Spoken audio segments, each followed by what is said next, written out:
Hello everyone, it's Kevin Annett, Eagle Strong Voice, back again with my weekly commentary called Annett's Weekly, of course. Commentary on current events, and this is issue number 3, November 3rd, 2021. Well, the big news, of course, this week is that Jorge Bergoglio, so-called Pope Francis, has just been issued an arrest order and warrant to appear before a war crimes trial that will convene before the end of the year. And it's issued by the same International Common Law Court of Justice that forced Pope Benedict from office, and after finding him and 29 other people guilty of genocide back in February of 2013.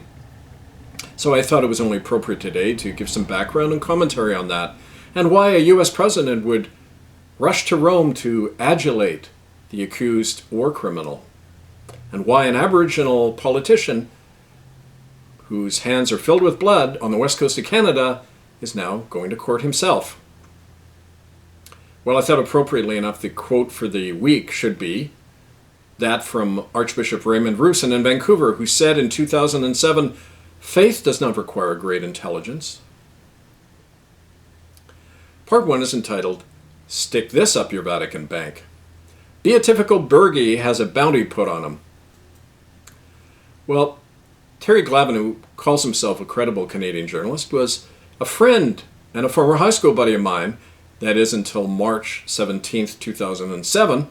And that's the day he angrily parted company with yours truly when a bunch of wild Indians and me started occupying Catholic churches in Vancouver. Well, Glavin then leapt on the trash Kevin Annett bandwagon quicker than a horny priest can jump on an unsuspecting kid. After all, what's a bog-trotting papist lad like Terry to do when the faith is under attack, saints preserve us? I imagine Terry right now is doubly vexed at me now that the Brussels Common Law Court that I helped to launch has just placed a bounty on the head of smiling George Bergoglio from Buenos Aires, otherwise known as Pope Francis. That's right, folks. $10,000 now goes to anyone who helps track down and arrest Mr. B. Well, along with issuing a global arrest warrant against him, the court has also, quite wisely, offered amnesty to anyone, especially in his circle, who helps to nail Bergoglio's fat Argentine ass. Well, frankly, this new offer is really too good for any Catholic to pass up because, after all, money is the medium of their faith. 150 euros can get you a special papal blessing, which apparently cures everything from backaches to infertility and premature baldness. And 1,000 euros will actually buy the soul of your dead relative a one-way ticket out of purgatory, which apparently is located somewhere in South Philadelphia. Well, along with offering the 10 grand bounty, the International Common Law Court of Justice has issued an arrest warrant against Bergoglio. Last Monday, they publicly charged him with the following, quote, complicity in child rape, torture and trafficking, ritual killing, medical genocide, obstruction of justice, and a general command responsibility for mass murder and other crimes perpetrated by the Church of Rome. And all of it's verified with a pile of eyewitness testimonies and documents gathered over the last 6 years. And I know because I've been part of that gathering process. So anyway, as of last Monday, everyone, it's open season now on Roman child killers, and any of us are legally authorized to help arrest Bergoglio. Now, by the way, he's just had the temerity to announce that he plans to visit the mass graves of Aboriginal children that he created in Kamloops, British Columbia. I hope we can fully take advantage of that fact, and all of us will be on hand to help place the cuffs on Jorge. Well, this isn't a time to be afraid, everyone, because the law and the tide of history is on our side. The last time the court charged a pope with those crimes, the guy quickly resigned. And for those of you with only a 3-second memory, I'm referring to Joe the Rat, or Joe Ratzinger, Pope Benedict, back in 2013, and that particular rat is still lurking there in the vat, hiding behind some virgin statue lest he be arrested for the same kind of after-hours fun with children and their body parts that Bergoglio is now charged with. I've spent a lot of time not only gathering that evidence, but looking over the other things that the prosecutor has accumulated, and let me tell you, even I am dumbstruck and horrified by what I've seen. It makes Joe the Rat look like just another small-time papal hoodlum. The beneficently smiling Francis is charged, among other things, with personally authorizing murderous Pfizer drug testing experiments on children in Catholic Church orphanages, hospitals, and schools, in participating in ghastly child-killing rituals of the notorious Ninth Circle cult, and ordering the death of inconvenient eyewitnesses to his child trafficking practices for his buddies in the murderous Argentine military junta back in the 1980s. And that's just for starters. There's some things we can't mention because it's important to the case, but it's even more horrible. But you know, what especially tickles me about this latest exposure of Vatican crimes is how adeptly the court is turning the Church's usual divide and conquer methods back on itself by offering not only money, but a get-out-of-jail free pass to any other guilty church guy who rats out Bergoglio. And since money is their god, even the most loyal papist will now be tempted to inform on Frank, and he knows it fully well. From experience, I know how easily the guys on top start making suicidal mistakes and dumb comments once they know that their own ass is threatened and is on the line. Why do you think his predecessor, Ratboy, scurried so quickly down a hole into the vat to avoid TV cameras and court summonses 8 years ago now? Well, how true were the words of another cleric who we forced into an anxious early retirement, Archbishop Raymond Roosin of Vancouver, who, after we had occupied his cathedral, he blurted out to the press, "Faith does not require great intelligence." Well, you know, that's very true, especially at the summit of their church. So in closing, let me say that I don't bear any grudge against Terry Glavin, and to prove it, I have a final word of advice for him, offered perfectly free of charge. Terry, my man, instead of confining yourself to calling me nasty names in print, you might consider urging your master in Rome to remove his hubris for a moment, do the intelligent thing, and not visit Kamloops or any other site where he and his kind ripped children to pieces and then hid the evidence. It's never a good idea for the chief felon to hang out and frequent the crime scene like that, unless of course he harbors a death wish. Then again, like any good papist, Jorge Bergoglio knows that crucifixion is the most sympathetic way to go. And carrying on in that vein, part 2, When Joe Met Jorge, a match made somewhere other than in heaven. Well, lo and behold, on the very same day that Pope Francis was hit with an arrest warrant and a summons to appear before a war crimes court, just last Monday, U.S. President Joe Biden just happened to be in Rome to give him an ecstatic public seal of approval. So never let it be said that the guilty are not predictable in their actions. After all, what better defense strategy is there for a subpoenaed crook like Bergoglio than to have the President of the United States appear as a cheerleading character reference for him? "He's my kind of a good Catholic. God bless him," lauded Joe, referring to the same Jorge Bergoglio who, when last in America, publicly praised and beatified the mass murderer missionary Junipero Serra. And Bergoglio also absolved over 10,000 American child-raping priests. One mass absolution. Gee, that's convenient and handy. But one wonders and shudders what kind of other criminally complicit good Catholics impress President Joe Biden. Well, Biden's emotional adulation of the genocidal apologist, calling himself a pope, probably ranks as the most disgusting performance a head of state in recent memories. Every right-thinking person and American voter, regardless of party allegiance, should condemn Biden's treasonous behavior as a betrayal of not only any notion of the separation of church and state, but a denial of basic human rights and the lives of children. Is he really supporting a church whose standing policy is the police are not to be told when children are raped? That's a direct attack on the domestic laws and Constitution of the United States, and there's the president backing that kind of treason by a foreign power. Well, you know, perhaps in his yearning for the next crop of Catholic voters, Joe Biden is forgetting that it's a gross violation of the American Constitution for a president to publicly endorse a particular religion, let alone go into raptures over its leader who heads a convicted criminal syndicate. So, we may ask, what explains Biden's abominably orgasmic fervor for the killer in a white robe? Well, let's not be naive. Rome, like Washington, knew very well about the impending arrest order that we issued last Monday against Bergoglio. A major publicity boost was needed for the guy, especially since Bergoglio is a big advocate of Big Pharma's agenda of global mass inoculation.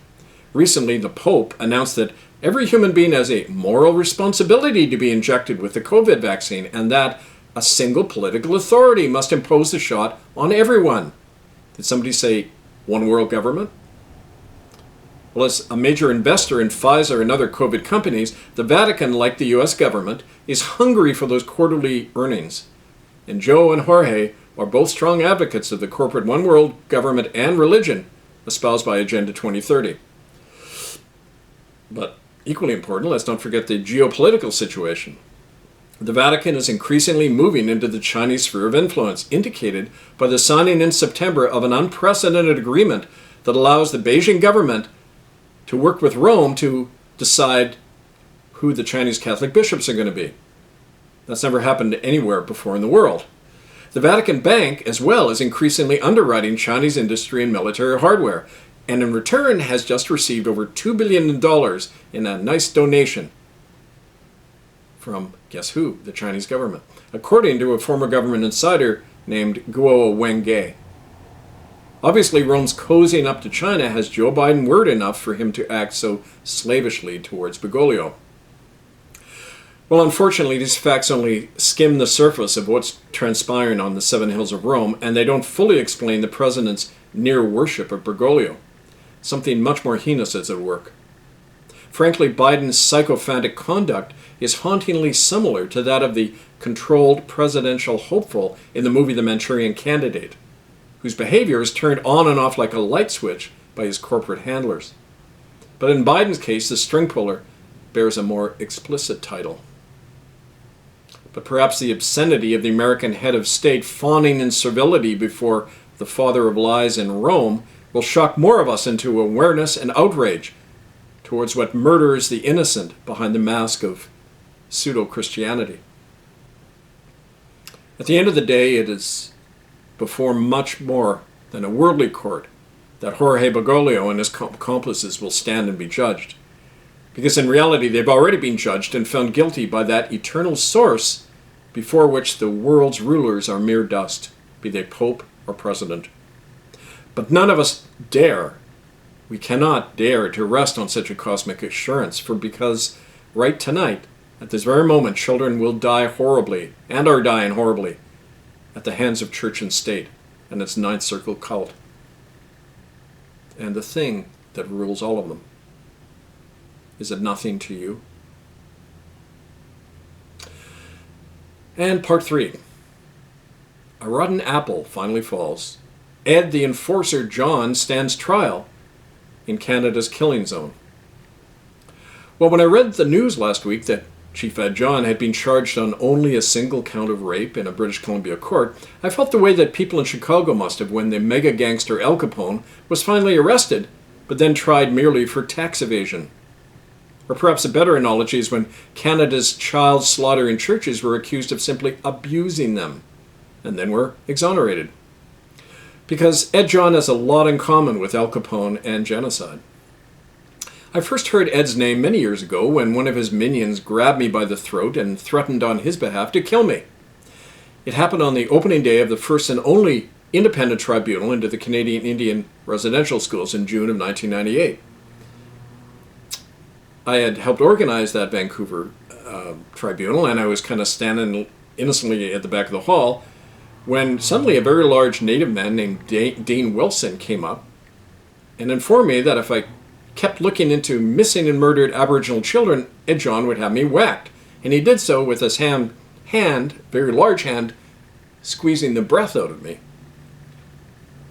Well, naturally, I was curious to learn more about his shadowy boss, even as I was struggling to breathe. And I didn't have long to wait to learn more about him. Eddie makes lots of people go missing, explained Frank Martin, a member of Chief John's Carrier-Sicani tribe in northern BC.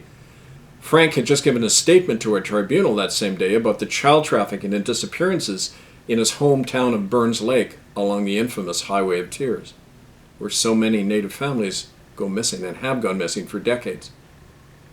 Everybody's scared of Eddie because he's the power up north.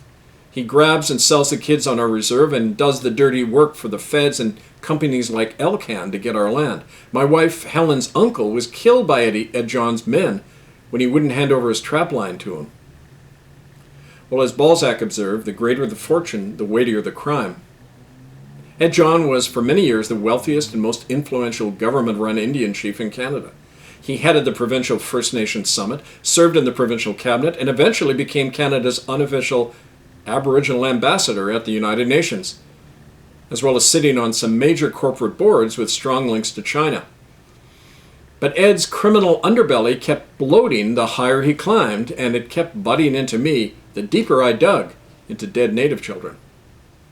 My next encounter with an Ed John goon happened the year after our tribunal at a gathering of Indian residential school survivors in Port Alberni.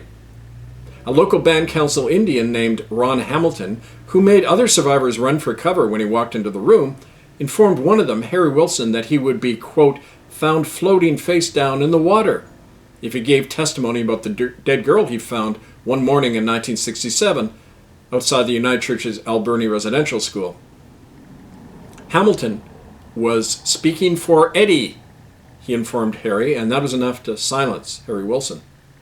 Well, later when Harry told me about Hamilton's threat, I confronted the man, and he said to me with barely contained venom that I should watch myself because my name was on a list. Well, notwithstanding my surreal sense of being trapped in the script of a grade B gangster film, I probed deeper into Ed John after that. I discovered that he had started on his violent path at a young age, and always at the behest of either church or state. He was one of the enforcers at the school, described one of Ed's fellow inmates at the Catholic La Jack Residential School. Ed would rat out any of us who spoke our language, and the priest let him beat up and rape anybody he liked as a reward. Later, when he became chief, he had the Mounties at his beck and call because he made people go missing for them. Well, naturally, such a loyal Aboriginal servant of Canadian church and state was earmarked for an illustrious political career. Unfortunately for Ed, he remained too much of the overconfident thug to avoid controversy. Because in the spring of 2002, the bones of what turned out to be missing Aboriginal women turned up, guess where? In Ed's own backyard, on the Musqueam Indian Reservation in South Vancouver, where Ed John lived and served as the chief. The caretaker whom Ed ordered to dispose of the bones in secret, a guy called Les Guerin, instead had the bones analyzed at Simon Fraser University, and they turned out to be the classic serial killer mixture of pig and bone remains. In fact, the bones had been deposited at the Musqueam Reserve by none other than one of the notorious Piggy Palace killers of women, Dave Picton, whom Ed John actually hired to work for the Musqueam Indian Band in the summer of 1999. Well, unfortunately for Les Guerin, he made the mistake of going to the RCMP and the media with what he had discovered. He was not only ignored, but soon after that, an Aboriginal Mountie visited Les and told him that he wouldn't live out the week if he stayed at the Musqueam Reserve or if he ever spoke about the bones. Les Guerin went into hiding, and he's been on the run ever since. After our campaign to expose the residential school's genocide achieved a certain amount of big publicity for a little while, other witnesses like Les Guerin came forward, and many of their stories of present-day violence and criminality in the West Coast Native world led directly to Ed John. Ed John has left a trail of rape, criminal harassment, and murder among many poor and unnoticed Native people who, like the residential school survivors who are not tied to government chiefs, are ignored by official Canada, especially when they indict loyal state operatives like Ed John. Well, none of that grisly record will be mentioned in Ed John's present court case, of course. He has been charged only on one count of raping a woman 45 years ago, and a typical perpetrator-protecting media blackout has been imposed on the trial, conveniently. The usual cosmetic gesture will be made, and Ed John will be given a light admonishing, as happens to any protected servant of the Crown. Ed John is an untouchable criminal, just like he was as an up-and-coming killer in the La Jack Residential School. And he's especially protected nowadays as his traditional fief in northern BC is being rapidly engulfed by Chinese money and death squads to secure the land and the liquid natural gas for Beijing. Ed was a broker of the recent $22 billion LNG gas deal and other oil and other resources being exported to China. That deal was between China and West Coast chiefs, and it surrendered most of British Columbia to the Chinese. And so, like Prime Minister Justin Trudeau and all of China's hired agents, Ed's John's sinecure is secure. And meanwhile, the Highway of Tears will continue to claim its victims. Unless Gurin dwells somewhere in secret tonight, awaiting the shot or the stab out of the dark. This is Kevin Annett, Eagle Strong Voice, murderbydecree.com, republicofcanada.ca. More to come.